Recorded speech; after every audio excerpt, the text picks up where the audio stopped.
came in as a freshman. I went on to study privately with George Zimmerman, who was on faculty at the Juilliard School. That's the music school of Columbia University in New York. My other experiences were with various principal bases with orchestras around the country, wherever I may be. I tried to study with them, and then of course I was listening to and getting pointers from all those bases that I admired over the years and tried to emulate with my playing, you see. And I graduated Tennessee State with a BS.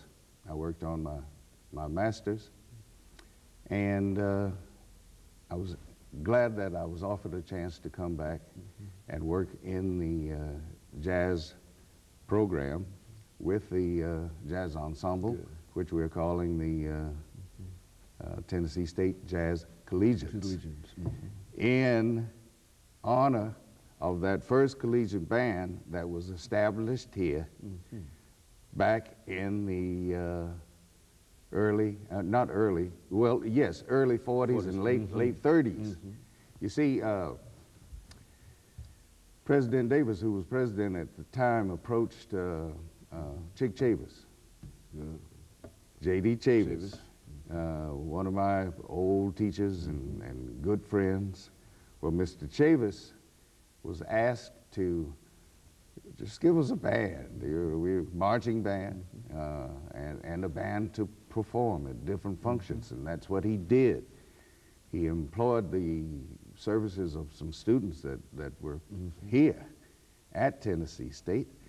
That group developed into the best collegiate organization in the country.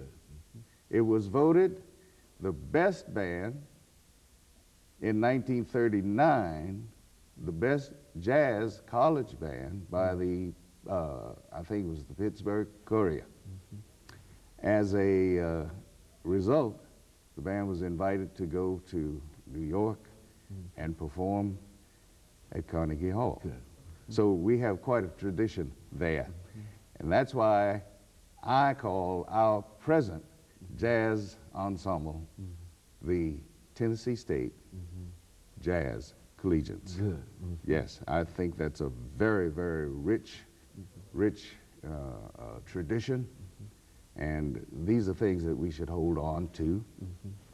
It gives our young people something to bite into as far as history is concerned. Don't just matriculate at a school, know something about it and its development, because you're becoming part of that development also.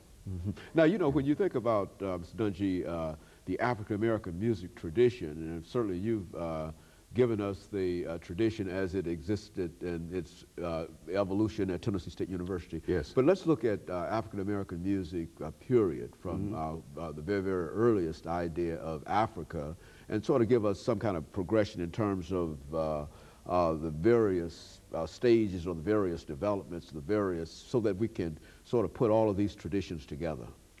Well, the African-American tradition started the jazz entity, of course, in New Orleans. New Orleans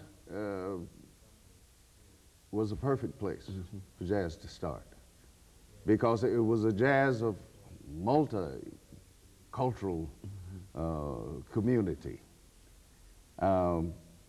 Africa supplied the drums, the rhythm.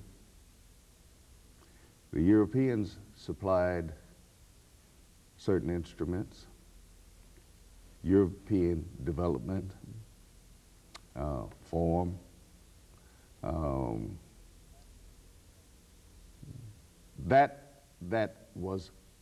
These components were important that they came together and developed this art form of jazz that we talk about now. You know, let me interrupt here.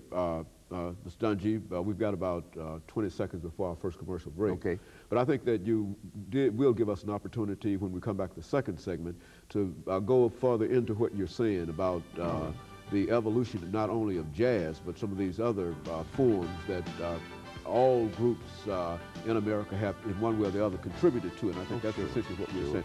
And of course, we'll be back with our audience following this short commercial break. Talking to Mr. Charles Dungy.